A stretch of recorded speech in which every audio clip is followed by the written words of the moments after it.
महाराष्ट्र सरकारनं मान्यता देऊन सर्वमान्य असं तयार केलं. असं शिवचरित्र मराठी भाषेमध्ये उपलब्ध नाही.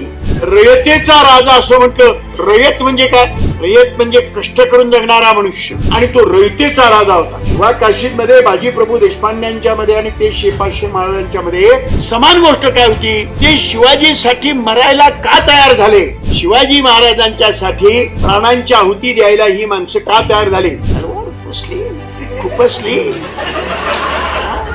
शिवाजीच्या काळामध्ये कुणीही मोर्चा काढलेला नव्हता. एखादं कार्ट शहाणं जर असलं, त्याला जर हे माहित झालं तर ती विचारेल किंवा समोर अहो जरा थांबा, शिवाजी महाराज की जय म्हणतात, मी बी म्हणतो, पण ते रात्रीच्या कोंबडीचं काय झालं तेवढं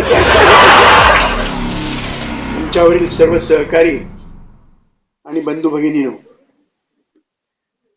नेमून दिलेल्या विषयाच्या कडे वळण्यापूर्वी दोन गोष्टींचा उल्लेख मला आवर्जून करणं भाग आहे, आवश्यक आहे. या सभागृहामध्ये मी काही पहिल्यांदा व्याख्यान द्यायला आलो नाही, पण आज ज्या संख्येनं हे सभागृह पूर्ण भरलेलं आहे याच्याबद्दल तुमच्या सगळ्यांचं मी मनापासून अभिनंदन करतो.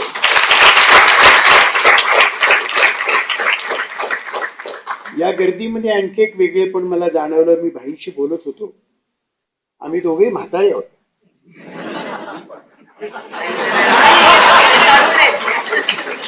भाईंना मान्य नाही?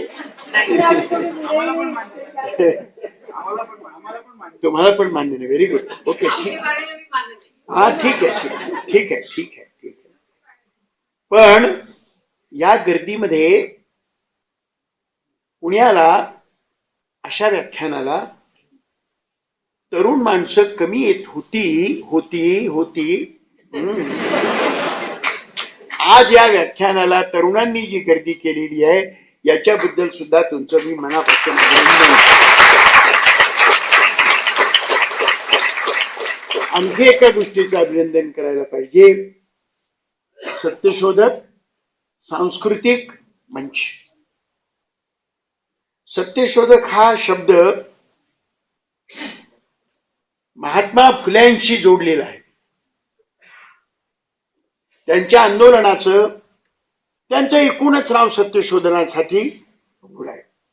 सत्यशोधनासाठी या पुण्यामधल्या ज्या संस्था, संघटना, पक्ष एकत्र आले त्या सर्वांचंही पुन्हा मनापासून अभिनंदन करतो. मला जो विषय नेमून देण्यात आलेला आहे तो विषय मी एका व्याख्यान दिल्यानंतर त्याचं पुस्तक रूपाने मांडलेलं आहे. आपल्या सर्वांना ते ठाऊक आहे. शिवाजी कोण होता या पुस्तकाच्या मराठी प्रती आजपर्यंत 1,40,000 प्रती विकल्या गेलेल्या आहेत.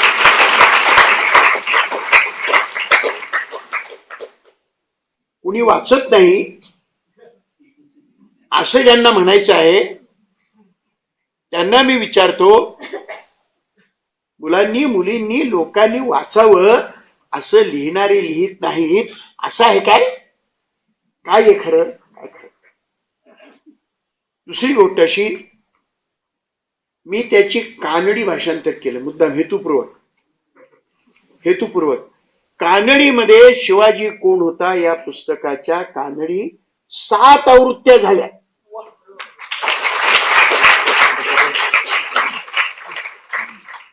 आणि या 7 आवृत्त्यापैकी कर्नाटकामध्ये कुठली तरी एक चॅनल आहे, वाहिनी आहे, ते दर आठवड्याला बेस्ट सेलर असं पुस्तक निवडतात. सलग 2 आठवडे त्या आठवड्यातलं बेस्ट सेलर हे शिवाजी कोण होता याचं मराठी तेलुगूमध्ये झालंय, हिंदीमध्ये 3 आवृत्त्या झाल्या, उर्दूमध्ये 2 आवृत्त्या झाल्यात, गुजरातीमध्ये झालंय, इंग्रजीमध्ये झालंय. हे मी माझ्या कौतुकासाठी सांगत नाही. खरं म्हणजे यात माझं कौतुक नाही, हे मी आज सांगतो असं नाही. मी जेव्हा 3ऱ्या किंवा 4थ्या आवृत्तीला शेवटची प्रस्तावना लिहिली त्याच्यामध्ये मी असं लिहिलंय, याचं मोठेपण, याचं कारण त्याच्यामध्ये जो शिवाजी मांडलेला आहे तो विषय महत्वाचा आहे, लोकांना तो विषय महत्वाचा वाटला आणि म्हणून तुम्हाला मी सांगतो त्याच्या एवढ्या प्रती खपल्या. मी इतिहास संशोधक नाही, मी पुन्हा पुन्हा सांगतो. मी इतर संशोधकांनी जे शोधलं ते मी नीट रीतीनं, योग्य रीतीनं, थोडस आकर्षक रीतीनं मी मांडलं. मांडणी माझी, शोध माझा नव्हे. पण मी हे वाक्य कुठून घेतलं त्या पुस्तकातलं, किंवा हा संदर्भ कुठून घेतला, याचा सर्व सविस्तर शेवटच्या 4 पृष्ठांच्या मध्ये यादी दिलेली आहे, कुठून आलाय ते. एवढ्या कारणासाठी की आपल्याला जेव्हा एखादा इतिहास मांडायचा असतो तेव्हा तो साधार मांडला पाहिजे. आपल्या महाराष्ट्रामध्ये सर्वात जास्त नाव कुणाचं जर घेतलं जात असेल तर ते शिवाजीचं घेतलं जात. पण आपण सगळे महाराष्ट्रातले लोक अजूनही 2014च्या या उत्तरार्धापर्यंत महाराष्ट्र सरकारनं मान्यता देऊन सर्वमान्य असं तयार केलं असं शिवचरित्र मराठी भाषेमध्ये उपलब्ध नाही. काय मी आपलं चाललेलं आहे. आणि तुम्हाला मी एक सांगतो, ज्यांना इतिहास कळत नाही त्यांना वर्तमानही समजणार नाही, आणि ज्यांना वर्तमान समजणार नाही ते भविष्य घडवू शकत नाहीत. असा हा इतिहास, वर्तमान आणि भविष्य यांचा सांधा आहे. शिवाजी महाराजांच्या संबंधी आतापर्यंत किती लिहिलं गेले? खरं म्हणजे साहित्याचे जेवढे म्हणून प्रकार आहेत त्या सर्व प्रकारामध्ये शिवाजी महाराजांच्याबद्दल लिहिलं गेलेलं आहे. कथा झाल्यात, कादंबऱ्या झाल्यात, नाटकं झालीत, सिनेमे झालेत, तमाशे झालेत, लावण्या झाल्यात, पोवाडे झालेत, कीर्तन झालीत, व्याख्याने झालीत आणि अजूनही चालू आहे. एवढं सगळं होऊन सुद्धा, नम्रपणानं पण स्पष्टपणाने मी सांगू इच्छितो, एवढं सगळं होऊन सुद्धा शिवाजीचं इतिहासाशी इमान असलेली प्रतिमा, शिवाजीची इतिहासाशी इमान असलेली प्रतिमा महाराष्ट्राच्या आणि आजूबाजूच्या सामान्य माणसांच्या मनामध्ये अशी प्रतिमा तयार झालेली नाही. विकृत प्रतिमा तयार करण्यामध्ये आलेली आहे. आणि म्हणून सत्यशोधनाची गरज आहे. माझ्या परिणामी ते शोधून तुमच्या समोर मांडतो. आपण त्याचा विचार करावा. मला कळीचा मुद्दा शिवचरित्रामध्ये कोणता वाटतो? तुम्हाला बरोबर वाटेल न वाटेल, कळीचा मुद्दा कोणता आहे? काही गोष्टी तुम्हाला माहित आहेत, कथा शिवाजी महाराजांच्या माहित आहेत, पण त्या कथेचं मर्म माहित असेलच असं नाही. म्हणून 2 कथा सांगतो. माहिती तुम्हाला, मी कोल्हापूरला असतो. कोल्हापूर पासून जवळच पन्हाळगड आहे. मग त्या पन्हाळगडावर शिवाजी महाराजांचा मुक्काम होता. शत्रूंनी, मोगलांनी पन्हाळगडाला विडा घातला. महिना झाले, 2 महिने झाले, 3 महिने झाले, 4 महिने झाले. त्यांनी डावपेच शत्रूंना असा आखला, लढायचंच नाही, गडावर जायचंच नाही, खालीच बसून राहायचं, बाहेरच्या माणसाला आत जाऊ द्यायचं नाही आणि वरच्या गडावरच्या माणसांना खाली जाऊ द्यायचं. गड लहान आहे त्या मानानं, त्याच्यामुळे तिथलं दाना, वैरण, अन्न, पाणी संपत आलं. न लढता उपाशी मरायची पाळी आली.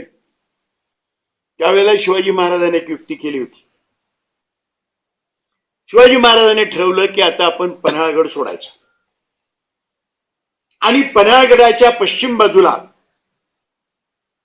विशाळगड नावाचा एक अतिशय सुरक्षित किल्ला आहे, त्या किल्ल्याकडे जायचं त्यांनी ठरवलं. मग किल्ल्याकडे जायचं तर त्या बाजूने सुद्धा शत्रूचा वेढा आहे.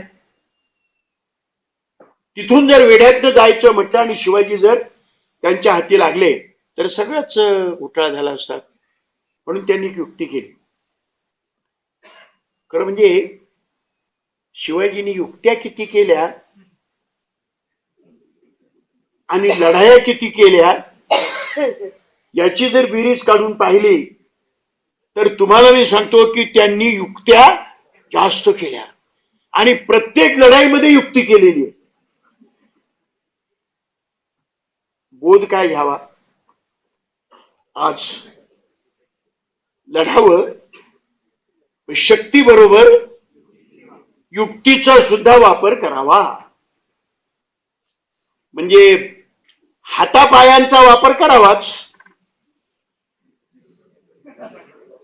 पण हातापायांच्या वापराबरोबर डोक्याचा वापर करा. शिवाजीनं डोक्याचा वापर करून शिवाजीने लढाई जिंकलेल्या आहेत, हे लक्षात घ्या. जाताना मग त्यांनी अशी युक्ती केली. एका शिवाजीच्या उंचीच्या, त्यांच्या जाडीच्या माणसाला खोटा शिवाजी तयार केला. त्याला शिवाजी महाराजांचे सगळे कपडे घातले, दागिने घातले, टोप घातला, त्याला दाढी होतीच तशी, असाच मुलगी शोधला होता. त्याला पालखीत बसवला आणि त्याला काय सांगितलं की पालखी कुठे फिरवायची? शत्रूच्या जवळपास अशी फिरवायची. हेतू काय? शत्रूच्या लक्षात यावं की शिवाजी सापडला. मग तो शिवाजी सापडला की म्हणजे मग त्यांच्यामध्ये आनंद होईल. आनंद झाला की मग त्यांची जरा वेढा असेल तो पातळ होईल आणि त्या पातळ वेढ्यातनं मला निघून जाता येईल, अशी त्यांनी युक्ती केली. तसंच झालं. ही कथा तुम्हाला माहिती आहे. या कथेतलं मर्म ज्याच्याकडे दुर्लक्ष होतं ते कोणतं आहे? हा जो खोटा शिवाजी बनला होता हा कोण होता? बऱ्याच लोकांना माहिती, चांगली गोष्ट. शिवा काशीत व्यवसायानं न्हावी मनुष्य. इतर कोणी राग मानू नये, पण तो कोणी मराठा नव्हता.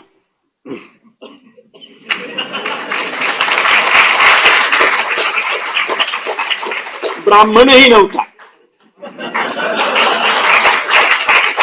म्हणजे मी जे अलकाताईने म्हणालो की खरं म्हणजे तुम्ही शेतकऱ्यांचा लिहिलं ते बरोबरच आहे, ते जनतेचा लिहिलं ते बरोबर आहे, पण जनता या शब्दामध्ये बरंच येतो आणि त्याच्यामध्ये काही चांगलं येतं आणि काही वाईटही येतं.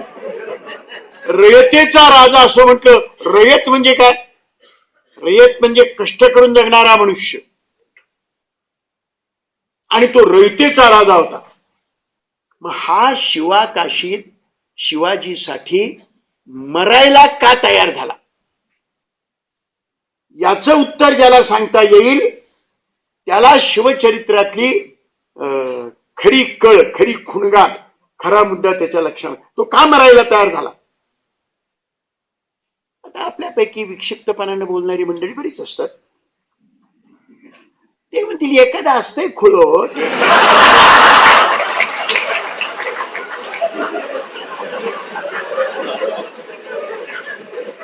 शिवा काशीत एकटा नव्हता. त्याच गोष्टीचा पुढचा भाग असा आहे, पन्हाळगडावरनं उतरून विशाळगडाकडे जाताना वाटेमध्ये घोडखिंड लागते.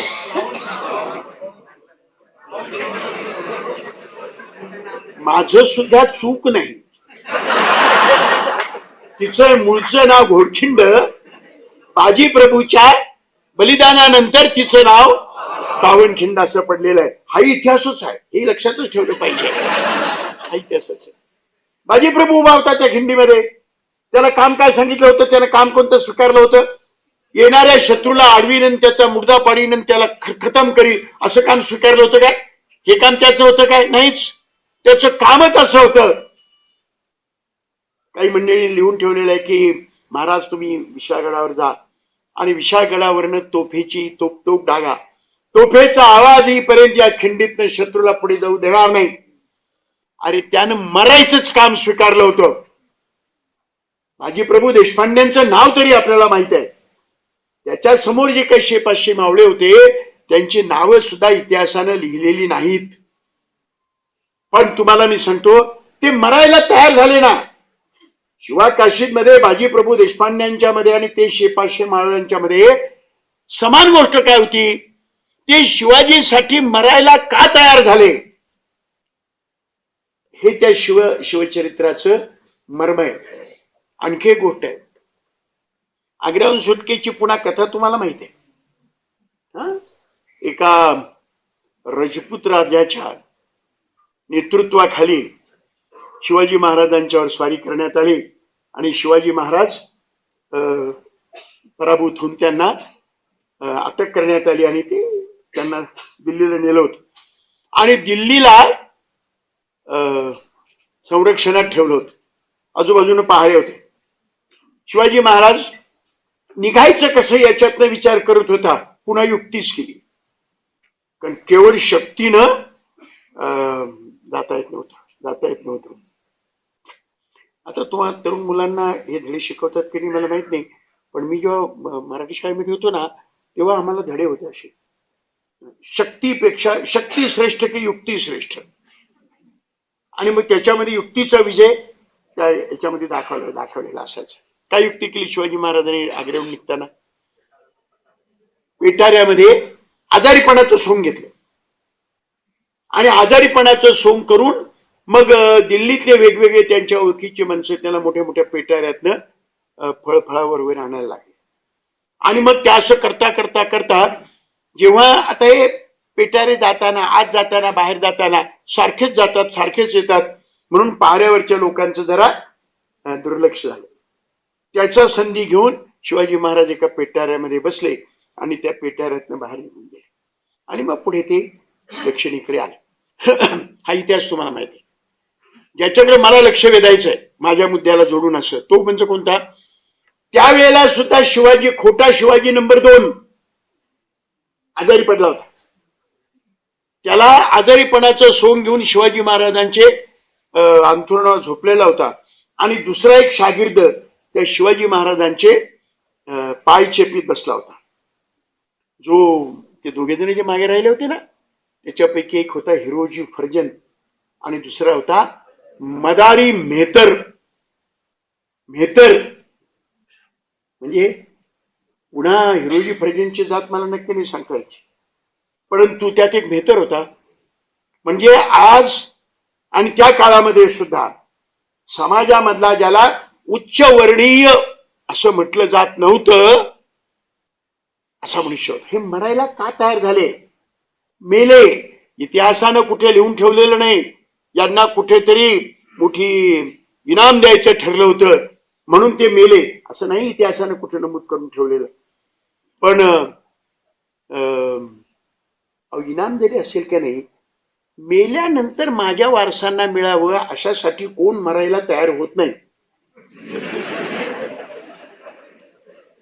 पण हे मरायला तयार झाल्याचं कारण काय? मी तुम्हाला विचारतो. तुम्ही ज्यांना निवडून दिलं, ज्यांना मंत्री केलं, ज्यांना मुख्यमंत्री केलं, ज्यांना पंतप्रधान केलं, ज्यांना खासदार केलं, त्याच्यावर प्राणसंकट आलं आणि तुम्हाला जर सांगितलं की ज्याला तू ये लोग सब पहले ही समझ जाते हैं तो बात करे तो क्या करे.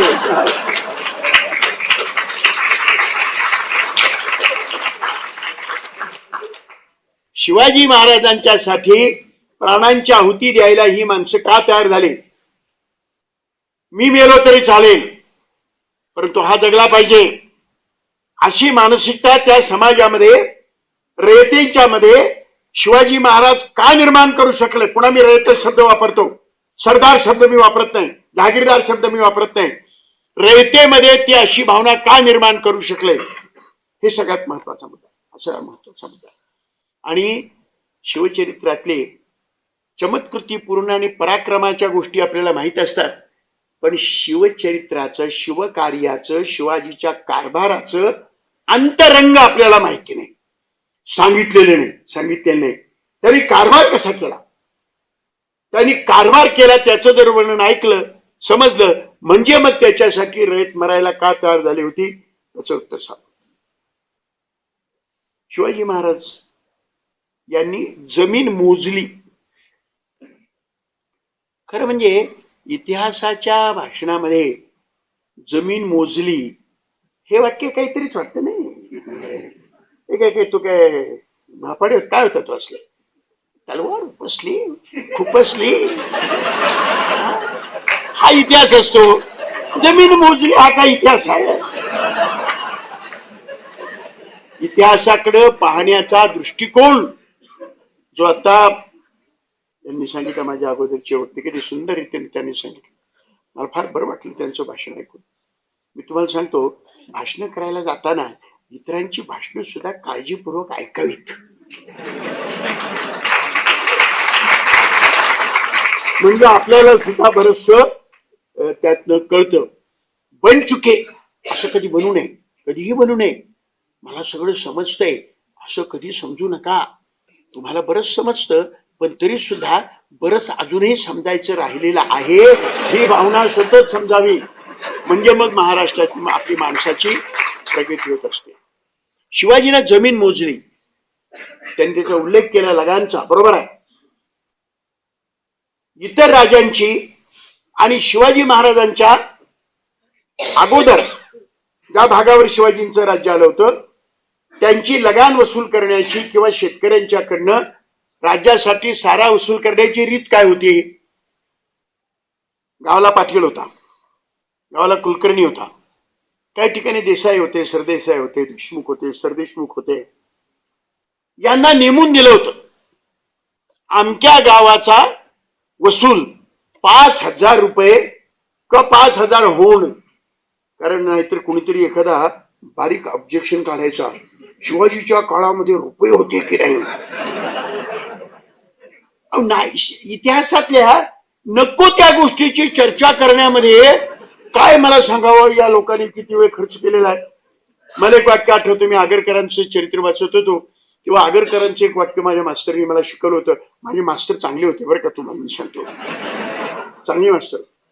तर त्यांनी मला काय शिकवलं होतं, आगरकरांनी एका ठिकाणी लिहिलेलं आहे, आम्ही काय केलं म्हणाले, गंध आडवा लावावा की उभा लावावा याची चर्चा करण्यामध्ये एका गाढवाला सुद्धा वाहून नेता येणार नाही एवढी ग्रंथरचना आम्ही केलेली आहे.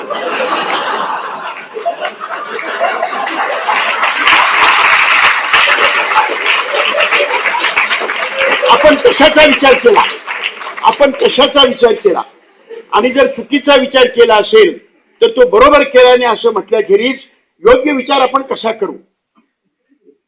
म्हणून शिवाजी महाराजांनी जमीन मोजली. त्यांच्या बाकीचे लोक नेमून सांगत होते पाटलाला, तो 5,000 होऊन आणून द्यायचेस. ते आणून दिल्यानंतर शेतकऱ्यांच्याकडनं, त्या गावातल्या त्या तालुक्यातल्या लोकांच्याकडनं शेतकऱ्यांच्याकडनं किती वसूल करायचे त्याला माप नव्हतं. तुला जमेल तेवढं वसूल कर, विचारायचं नाही. कारण त्याचं नेमून दिलेलं आहे, ठरलेलं नेऊन दिलं की बाकीचं वाटेल तेवढं तो वसूल करत असे आणि शेतकऱ्यांना छळत असे, रयतेला छळत असे. एका इतिहासकाराने लिहून ठेवलेलं आहे, ज्या वर्षी पाटलाच्या पोरीचं लगीन असेल त्या वर्षी लगान दुप्पट व्हायचं. शिवाजी महाराजांनी जमीन मोजली, नुसती जमीन मोजली नाही, जमिनीचा मजदूर ठरवला. म्हणजे या जमिनीमध्ये किती पीक येईल हे ठरवलं आणि या शेतकऱ्याच्याकडनं एवढाच वसूल करायचा असं ठरवून दिलं. आणि गावच्या वतनदार पाटील, कुलकर्णी, देसाई, देशमुख यांना सांगितलं, ठरवून दिलं तेवढंच घ्यायचं, जास्त घ्यायचं नाही. तुला जेवढा पगार द्यायचा ठरलेला आहे तेवढा पगार कमी वसूल झाला तरी तुला दिला जाईल आणि जास्त वसूल झालं तरी तुला दिला जाईल. तू जास्त वसूल करायचं नाहीस. रयतेची काळजी करून वतनदारांना शिवाजी महाराज लिहून ठेवलं बरं का, गावोगावचे वतनदार मोठे जुलमी झालेले आहेत, शेतकऱ्यांना छळतात, वाडे हुडे बांधतात आणि आपण राजा असल्यासारखे वागतात. स्वराज्यामध्ये असे चालणार नाही, नेमून दिलं तेवढाच वसूल केला पाहिजे. म्हणजे काळजी कुणाची. आणि इतकंच नव्हे, आता माझी ओळख करून दिली आणि ते बरोबरच आहे, मी कम्युनिस्ट आहे. मग मी मोर्चे काढत असतो. आणि परवापर्यंत मोर्चे काढले. काय काय मोर्चा काढला? मोर्चा असा होता की पाऊस झाला नाही, आता झाला, दुष्काळ जाहीर करा आणि दुष्काळामध्ये शेतसारा माफ करा, अशा मी मोर्चे काढलेले आहेत. विद्यार्थ्यांची फी माफ करा, अशा मी मोर्चे काढलेले आहेत. शिवाजीच्या काळामध्ये कुणीही मोर्चा काढलेला नव्हता. तरी सुद्धा शिवाजी महाराजांच्या आज्ञा आहेत, त्यांच्या स्वदस्तुराच्या आज्ञा आहेत. त्या आज्ञेमध्ये त्यांनी म्हटलेलं आहे, दुष्काळ पडला असेल त्या वर्षी सारा वसूल करावयाचा नाही. मोर्चा न काढता तुम्हाला मी सांगतो जनतेची काळजी देण्यात केली. काय काय काय मनुष्य असेल तुम्हाला मी सांगा. शेतकऱ्याला हा राजा जगावा असं वाटलं असेल का नाही? असं वाटलं असेल की नाही मला सांगा. हे शिवकार्याचं मर्म आहे. पण ते हे एकच उदाहरण नाही जमीन मोजल्याचं आणि सारा ठरवून दिल्याचं. शिवाजी महाराजांनी आपल्या लष्कराला दिलेल्या आज्ञा आहेत, ह्या आज्ञा वाचा. तुम्ही कादंबऱ्या बिदंबऱ्या वाचा, माझी त्याला काही अडचण नाही, इतरही वाचा, पण प्लीज प्लीज शिवाजी महाराजांचे हुकूम वाचाव. अस्सल कागदपत्र वाचा ना. त्या कागदपत्रामध्ये त्याने काय लिहिलंय? शिवाजी महाराजांनी एका ठिकाणी सैन्याला दिलेली आज्ञा आहे, स्वराज्याचे सैन्य मोहिमेवर असताना शेतकऱ्यांच्या उभ्या पिकामधून घोडदळ जाता कामा नये. आणि एखाद्या कवीला सुद्धा लाजवील असं वाक्य त्या आदेशामध्ये आहे. ते वाक्य या अर्थाचं आहे. शब्द माझे कदाचित चुकतील सुद्धा, त्या पुस्तकात आहेत बरोबर. काय लिहिलं त्याने त्यांच्यामध्ये? पोटच्या पोराच्या मायेनं छाती इतकं आलेलं पीक घोडदळ जाऊन निस्तराभूत होत असतील, त्यावेळेला त्या शेतकऱ्याच्या हृदयाला किती किती यातना होत असतील हे लक्षामध्ये घ्या. आणि आपलं घोडदळ पिकात न जाता कामा नये, कडेने गेलं पाहिजे, शेताच्या कडेने गेलं पाहिजे, अशी आज्ञा शिवाजी महाराजांनी दिलेली आहे. कथा, कादंबरी, सिरियल असं हे मी सांगत नाही, मी इतिहास सांगतो. तुम्ही विचार करा की हो, अगोदरच्या राजांचं सैन्य उभ्या पिकातनं जात होतं, शिवाजीचा अंमल सुरू झाला आणि शिवाजी महाराजांचं स्वराज्याचं सैन्य हे पिकात न जाता कडेकडेने जायला लागलं. त्या शेतकऱ्याला काय वाटलं असेल? अरे काय झालं, माझ्या पिकाची काळजी करणारा हा राजा कोण आला? आणि हा राजा जर आला असेल तर मी मेलो तरी चालेल, परंतु हा जगला पाहिजे हे त्याला वाटलं. ते या शिवकार्यामुळे त्याला हे वाटलेलं आहे. तुम्ही कसं केले याच्या एकच नाही, अनेक आहेत, अशा अनेक उदाहरण सांगता येतील. शिवाजी महाराजांनी पुन्हा सैन्यालाच दिलेली आज्ञा. त्या आज्ञेमध्ये ते असं म्हणतात, मोहिमेवर असताना मुक्काम पडतात. मुक्काम पडल्यानंतर शेकोट्या पेटवल्या जातात आणि शेकोट्या पेटवल्यानंतर त्यातली ठिणगी उडून आजूबाजूच्या गंजीवर, म्हणजे जिथे रचून ठेवलेले पिकाचं हे असतं त्याच्यावर पडेल आणि मग आगी लागतील. तेव्हा सैन्याच्या अंमलदाराने काळजी घ्यायची की आपण जे काही अग्नी पेटवतो त्याच्यामुळं शेतकऱ्याचं नुकसान होणार नाही. अरे खरं म्हणजे मी तुम्हाला सांगतो बरं का, मी बरेच अभ्यास केलेला मनुष्य आहे, मला असं वाटतं, तरी सुद्धा मला असं वाटतं या माणसाला एवढं कसं काय सुचलं असेल. हे जे वेगळेपण आहे, अद्वितीयत्व आहे.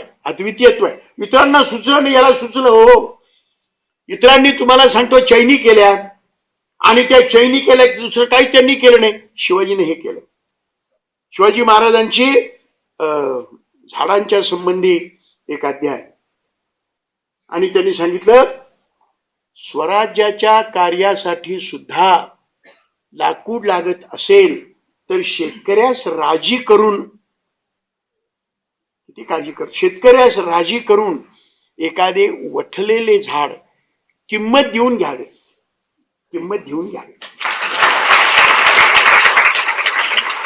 शेतकऱ्यांच्या पिकाची काळजी, शेतकऱ्यांच्या झाडांची काळजी अशी त्या महाराजाने केली, नुसती केली नाही, बोलला नाही, तर त्याप्रमाणे ते करवून घेतलं. त्याला बोलायचं, लोकांना प्रचार करायचं काही कारण नव्हतं. त्याला काय लोकशाहीसारखी मतं मागायची होती काय? पण तरी सुद्धा त्याच्यासाठी लोक मरायला तयार झाले. मला आठवलेलं आणि एक चांगलं कविता आहे, अजूनही कुठे कुठे मिळते ती, पण मला ती कविता आवडत असे. पुन्हा तरी एका कवीनं शिवाजी महाराजांच्यासाठी शेतकरी मरायला तयार झाला होता हे सांगणारी एक कविता लिहिलेली. आणि त्या कवितेमध्ये प्रसंग काय वर्णन आहे, चित्र. कविता चांगली कशाला म्हणतात, जी कविता शब्द वाचल्यानंतर तुमच्या डोळ्यासमोर जेव्हा चित्र उभं राहतं त्या कवितेला चांगली कविता म्हणावं असं मी समजतो. काय चित्र तयार केलं त्याने कवितेमध्ये, लढाईची धामधूम आहे, इकडनं तिकडनं स्वार जात आहेत आणि एका शेताच्या बांधावरनं 4 घोडेस्वार हातामध्ये तलवारी आणि ढाल घेऊन निघालेले आहेत. आणि एक शेतकऱ्यांचा 12-14 वर्षाचा पोरगा त्याला अडवतोय. याच्या हातामध्ये फक्त एक चाबूक आहे आणि त्यांच्या हातामध्ये तलवारी आणि ढाली आहे. त्यांना तो काय म्हणतो, अशी त्या कवीची सुरुवात आहे. आपल्यापैकी माहित असेल, खबरदार जर टाच मारुनी झालं पुढे चिंधड्या उडविन, राई राई एवढ्या. राई राई एवढ्या चिंधड्या उडवी जर पुढे जाशील तर. आणि मग ते असंच काहीतरी त्याला दम द्यायला लागला. हो, दम देता देता नंतर कवी सांगतो, स्वारपरी मनी हसे. तो स्वार मनात हसायला लागला. का हसायला लागला, तो ज्याला दम देत होता तो स्वतः शिवाजी महाराजच होता. याने शिवाजी पाहिलाच नव्हता. हो, पण तरी सुद्धा त्या शिवाजीच्या साठी त्यांच्या बरोबर तो मारामारी करायला मरायला तयार झाला. मी तुम्हाला सांगतो, शिवकार्य, शिवाजीचं वेगळेपण, त्याने किती लढाया जिंकल्या, किती जणांचे कोथळे बाहेर काढले, किती जणांची बोटं तोडली, हे नाही हो. खरं त्यांनी लोक हे का सांगत नाहीत, अडचणीच आहे. हे सांगणं अडचणीच आहे ना.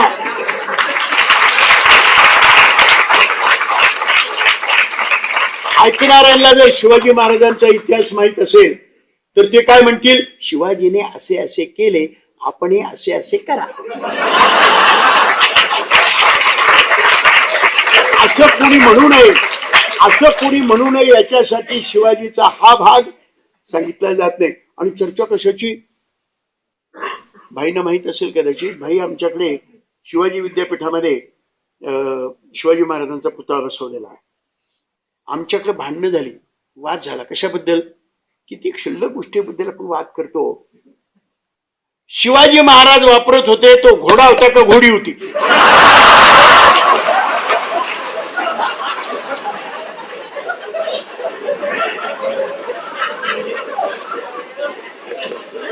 इतिहासाच्या फालतू, टाकाऊ, आजच्या काळाला उपयुक्त नसलेल्या गोष्टींची चर्चा करणं म्हणजे काय. आणि जोराजोराने हो, ते जे आगरकरांनी सांगितले का नाही, आडवा गंध का उभा गंध, तसंच हो, असलं करायचं. तुम्हाला मी सांगतो, त्यांचं चाललं होतं. शिवाजी महाराजांचं कार्य, शिवाजीने रयतेच्या, शेतकऱ्यांच्या संपत्तीची काळजी केली. आणखी एक उदाहरण सांगतो. मी तुम्हाला सांगतो, उदाहरणाने मुद्दा स्पष्ट होतो, एका वाक्याने सांगून कसं पटेल म्हणून उदाहरण सांगतो. तुम्हाला सांगतो, शिवाजी महाराजांनी आपल्या सैन्याला आज्ञा दिलेली आहे. ह्या सगळ्या आज्ञेच्या आधारे मी लिहिलेलं आहे. आज्ञा काय दिलेली आहे, स्वारीवर जाताना एखाद्या गावी जर मुक्काम झाला तर जनावरांच्या साठी दाणा वैरण आणि यांच्यासाठी अन्न पाणी जर गोळा करायचं म्हटलं सैन्याच्या साठी, तर शेतकऱ्यांना तुमच्या पदरी किल्ल्यामधून दिलेले पैसे आहेत ते पैसे देऊन वस्तू खरेदी करावयाच्या. आणि तुम्हाला मी सांगतो, तुम्हाला बाकी काय लक्षात ठेवायचं तर ठेवा किंवा ठेवू नका, पण मी एक वाक्य सांगतो, तेवढं वाक्य लक्षात ठेवा. शिवाजी महाराजांनी या पत्रात लिहिलेलं आहे. त्या महाराजाची प्रतिमा सुद्धा काय असावी, त्यानं त्या पत्रामध्ये लिहिले, लष्कराला दिलेली आज्ञा, एका राजाने लष्कराला दिलेली आज्ञा. आणि त्याच्यामध्ये कवी सारखं वाक्य, काय वाक्य लिहिलं, रयतेच्या भाजीच्या देठालाही हात लावू नका. काय वाक्य आहे. अरे भाजी ती काय, पण भाजीला हात लावू नका असं नाही, भाजीच्या देठालाही हात लावू नका. देठ म्हणजे भाजी काढून घ्यायची आणि देठ टाकून द्यायचा. हो, अशा गोष्टीला सुद्धा तुम्ही हात लावू नका, असं शिवाजी महाराजांनी आपल्या सैन्याला आज्ञा दिलेली. आता घोडदळ नाही मला माहिती आहे, घोड्यांचा प्रवास होत नाही मला माहित आहे, पण कलेक्टर, मामलेदार, अधिकारी, मंत्री खेडोपाडी जातात की नाही, मुक्काम करतात की नाही, त्यांच्या खाण्याची आणि पिण्याची आणि इतर सरबराही गावच्या आत्ताच्या पाटलांना, कुलकर्ण्यांना, तलाठ्याला, ग्रामसेवकाला करावी लागते का नाही?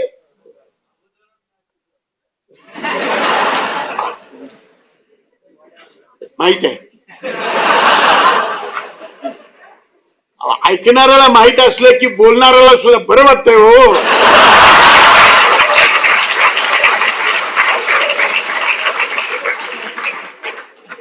आणि मग शिवाजी महाराजांनी त्याला सांगितलं रोख पैसे द्यायचे आणि त्याच्याकडनं माल घ्यायचा. आता तुम्हाला मी सांगतो, खेडोपाडी जातात, मुक्काम करतात आणि खाणं पिणं इतर गोष्टीची सोय करताना कुणी पैसे देत नाही. तो म्हणजे तो खाणाराही देत नाही आणि जो गोळा करणारा असतो त्यांच्यासाठी गावातला तोही देत नाही. मग हे शिवाजीचा हा हुकूम का सांगत नाहीत? पुन्हा अडचणच. शिवाजी महाराजांच्यावर व्याख्यान द्यायचं आणि एखादं कार्ट शहाणं जर असलं, त्याला जर हे माहीत झालं तर ते विचारेल किंवा समोर, अहो जरा थांबा, शिवाजी महाराज की जय म्हणतात, मी बी म्हणतो, पण ते रात्रीच्या कोंबडीचं काय झालं तेवढं सांग. असं लोकांनी विचारू नये म्हणून इतिहास सुद्धा अर्धवट, नको तो, तकलादू, फालतू, घोडा का घोडी, आडवा गंध का उभा गंध, तलवार मोठी होती का छोटी होती, असं काहीतरी सांगितलं ते तुम्हाला मी सांगतो. म्हणून आपल्याला सत्यशोधन, शिवचरित्राच्या बद्दलचं सत्यशोधन करावं लागतं. शिवाजीनं रयतेच्या संपत्तीची काळजी केली, रयतेची काळजी केली, रयतेवर अन्याय होऊ नये म्हणून काळजी केली. शिवाजी महाराजांनी इनाम द्यायचं बंद केलं, इनाम दिली नाही. उलट दिलेल्या इनामांच्या पैकी, त्या इनामापैकी सगळी रद्द नाही करता आली, कारण मग ते सगळेजण अंगावर आले असते. परंतु ज्या इनामाचा इनामदार वारस गेला त्याला पुन्हा इनाम दिलं नाही. कारण का? इनाम दिलं की तो छळतो प्रजेला. कारण राजा वसुली करत नव्हता, गावगाडा होता, पाटील होता, कुलकर्णी होता, देशमुख वगैरे वगैरे मंडळी होती आणि ते गाव चालवत होते. राजा आला आणि राजा गेला, त्यांना त्याच्याशी काहीच कर्तव्य नव्हतं, गावच्या गावगाडा चालवणाऱ्या वतनदारांना. आणि त्यामुळे तुम्हाला मी सांगतो, राजाचा आणि रयतेचा संबंधच येत नव्हता ना. राजाचा आणि हा जो मध्ये गावगाडा चालवणार आहे त्यांचा संबंध येत होता. शिवाजीनं त्यांच्यावरच वचक बसवला, त्यांना इनाम दिले नाही. आणि मग त्यामुळे तुम्हाला मी सांगतो, रयतेला बरं वाटलं. आता इनामदार नाहीत पण आहेतच ना काहीतरी. आताच्या इनामाचं नाव जरा वेगळं आहे. नामदार म्हणजे जरा मोठं सांगितलं. झेडपी आहे, कारखाना आहे, सोसायटी आहे, बँक आहे, आणि ह्या सगळ्यांनी राजांची, आताच्या राजांची सरबराई ठेवायचं काम त्यांनी करायचं आहे. इतिहासापासून शिकायचं काय? आणि जर समजा ज्यांनी शिकायचं ते शिकत नसतील तर त्यांना शिकवण्यासाठी आपण इतिहासाचा अभ्यास योग्य रीतीने केला पाहिजे. सत्यशोधन करून तुम्हाला मी सांगतो, आपण अभ्यास केला पाहिजे. शिवाजी महाराजांनी अशा गोष्टी केल्या आणि रयतेच्या संपत्तीची काळजी केली, रयतेच्या अब्रूची काळजी केली. आता मुक्ताताई सांगत होत्या की स्त्रियांच्यावरचे अत्याचार कमी झालेत का वाढलेत? शिवाजी महाराजांनी, पुण्याचीच गोष्ट आहे, खरं म्हणजे मी आमच्या ताईला सांगत होतो असं, पुण्याचा इतिहास सुद्धा जरा नीट लिहून काढावं.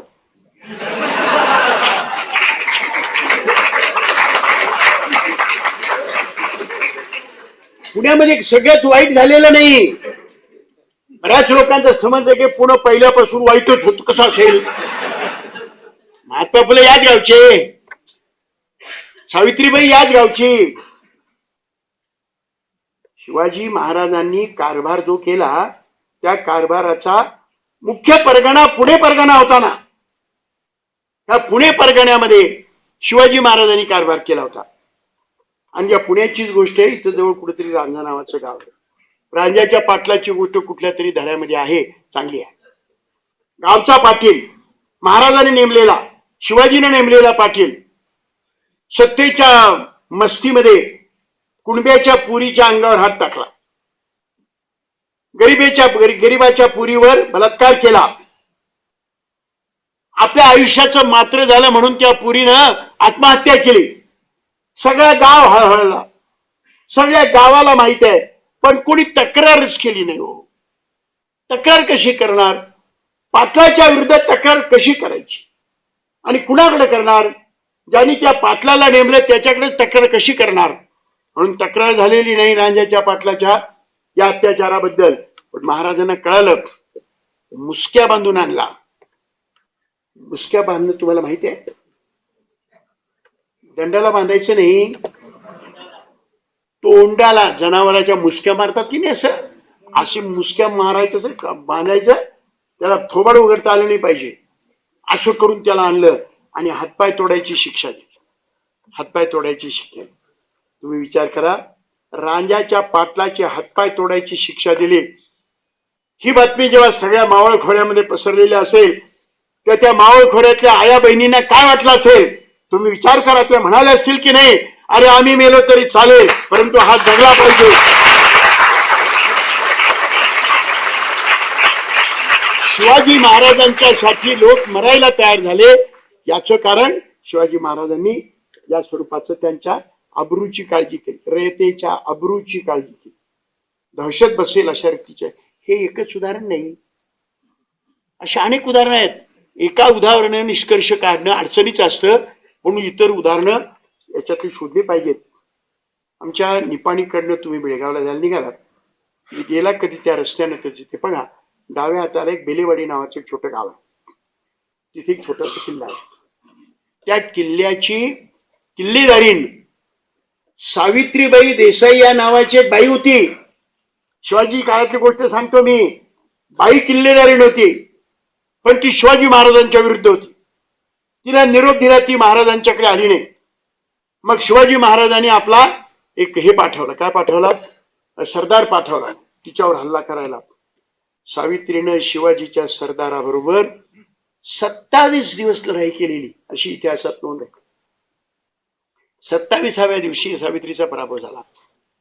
विजयाच्या उन्मादामध्ये खंडोजी शिवाजी महाराजांनी पाठवलेला सरदार त्याने विजयाच्या उन्मादामध्ये शत्रू स्त्रियावर 27 दिवस लढलेल्या स्त्रीच्या अंगावर हात टाकला.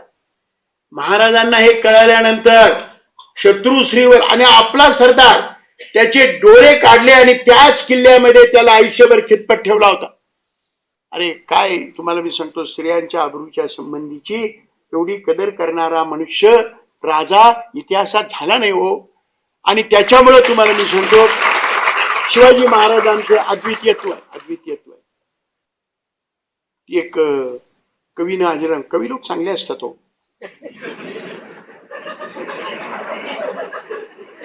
तुमचा काही विरोध आहे काय? एका कवीने केलेली कविता आठवली म्हणून तुम्हाला सांगतो. या कुठल्या कल्याणच्या सुभेदाराच्या सुनेला पकडून आणली आणि दरबारामध्ये महाराजांच्या समोर हजर केले असं चित्र आहे. अशी कविता आहे. आणि त्या कवितेमध्ये तो कवी असं वर्णन करतो, त्या सुंदर तरुण मुस्लिम स्त्रीला पाहून, तरुण सुंदर मुस्लिम स्त्रीला पाहून शिवाजी महाराज म्हणतात, अशीच आमुची आई असती सुंदर रूपवती, आम्ही सुंदर झालो असतो वदले छत्रपती. काय उत्तम कविता आहे तुम्हाला मी सांगतो. परधर्मातली तरुण सुंदर स्त्री पाहून ज्याला आईची आठवण होते, अरे असं अद्वितीयत्व सौंदर्यासंबंधीचा एवढा निकोप दृष्टिकोन जगामधल्या इतर राजांच्या मध्ये दिसला नाही. आणि म्हणून तुम्हाला मी सांगतो, शिवचरित्र हे या कारणासाठी आपण त्यांनी त्याची काळजी घेतली, स्त्रियांच्या आबरूची काळजी घेतली, सौंदर्याची. पण आता सांगत नाही, तमाशे पाहिले तुम्ही? तमाशे आजकाल तसे तमाशे होत नाहीत. आजकाल नको ते तमाशे होतात.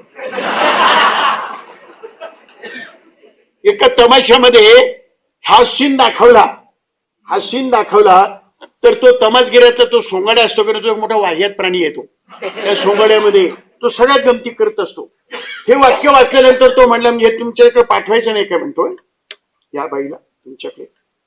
पण मुद्दा मला काय सांगायचा, मी त्या वाह्यातपणात जात नाही. शिवाजी महाराजांनी रयतेच्या संपत्तीची काळजी केली, शिवाजी महाराजांनी रयतेच्या अब्रूची काळजी केली. हा मुद्दा आहे. आणि रयतेला एवढंच पाहिजे होतं, रयतेला दुसरं काय, राज्य पाहिजे होतं काय त्यांना?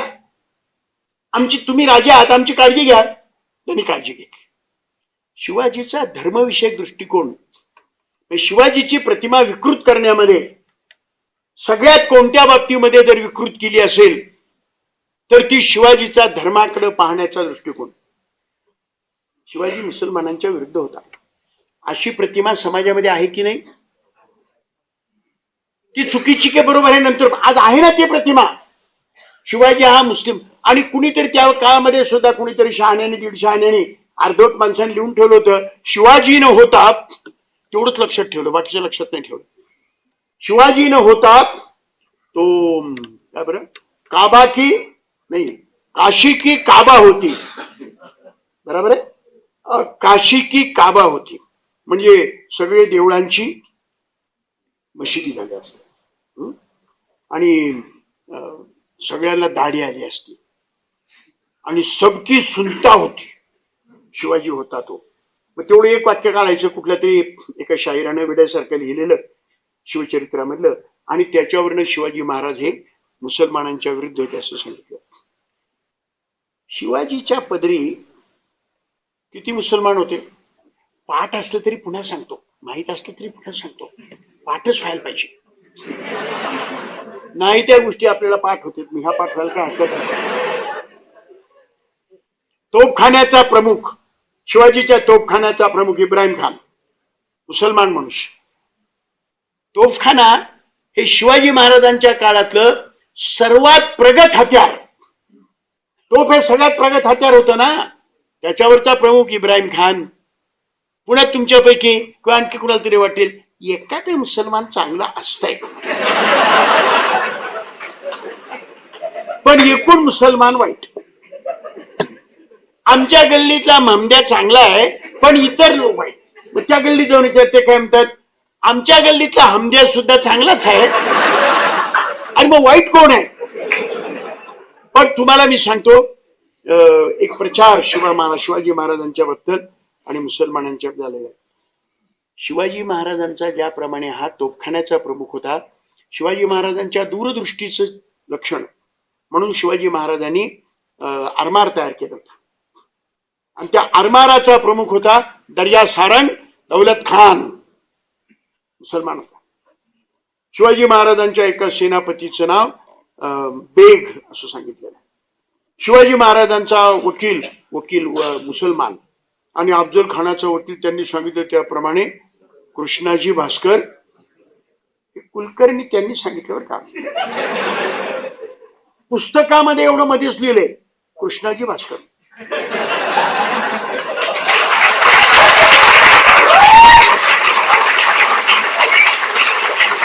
इतिहास वाकडा सांगण्याचा हा एक मार्ग असतो. अर्धवट बोलायचं. मग म्हणलं तर असं म्हणा, म्हटलं तर तसं बोला. हा हिंदू मुसलमानांचा प्रश्न नव्हता. उरफट बघा, हा मुद्दा फार सांगायला पाहिजे असं नाही, त्यांनी तो बरोबर सांगितलं. उरफट बघा, हिंदू शिवाजीच्या पदरी मुसलमान सरदार होते, मुसलमान सैनिक होते. एक अस्सल इतिहासाला मान्य असलेला पुरावा आहे. बंगालचे जे ग्रस्त इतिहासकार, त्यांचं नाव लक्षात येणार, यदुनाथ सरकार, बरोबर, यदुनाथ सरकारांच्या पुस्तकामध्ये त्याची नोंद आहे. विजापूरच्या मुसलमान राजाच्या पदरी असणारी 500 पठाणांची तुकडी महाराजांच्याकडे आली आणि महाराजांना त्यांनी विनंती केली की तुमचं नाव ऐकून इतक्या दुरून आम्ही आलेलो, आम्हाला तुमच्या पदरी चाकरीस ठेवावे.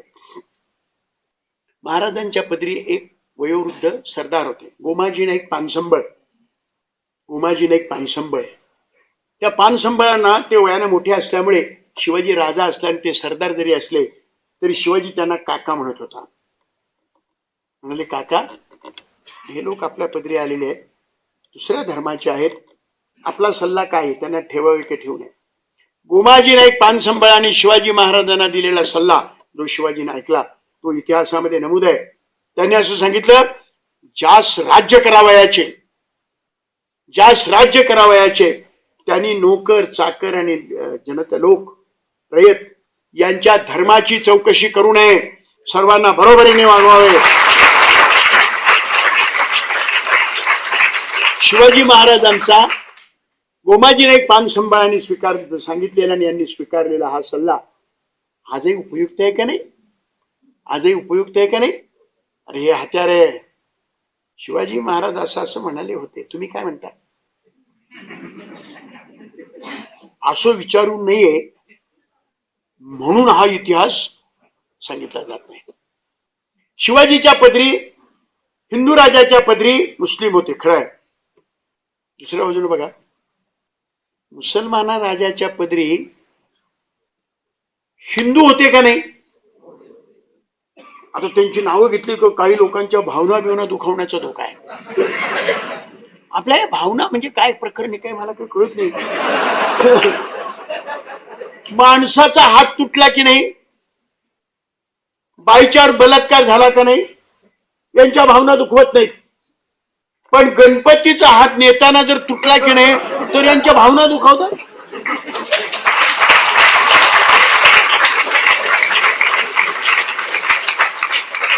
माणसावर होणाऱ्या अत्याचारांच्या पेक्षा प्रतिमांच्यावर होणारे अत्याचार यानं माणसं प्रक्षुब्ध केली जातात. याचा उल्लेख केला, आमच्या कोल्हापुरामध्ये दंगा झाला, तुमच्या पुण्याला झाला होता. ते कसलं, ते तुमचं तंत्रज्ञान निघाले का नाही?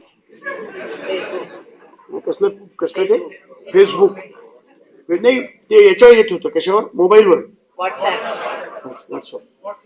त्यांनी त्याच्यावर फोटो दाखवला. आमच्याकडे 10 वाजता आला. 10 वाजता आला तर त्याच्यामध्ये शिवाजी महाराजांचं तोंड आणि खाली एक अर्धी नागली बाई असं चित्र आणि सगळीकडे आलं. आणि मग त्याच्यामुळे लोक प्रक्षुब्ध झाले. लोक प्रक्षुब्ध झाले ही गोष्ट खोटी आहे. 10 वाजता व्हॉट्सअप आल्यावर कोल्हापूरच्या शिवाजी चौकामध्ये 3000 लोक एका तासात कसे जमले? अगोदरच ठरलं होतं चिथावणीखोर चित्र प्रसिद्ध करायची आणि त्याचं निमित्त सांगून दंगे करायचे.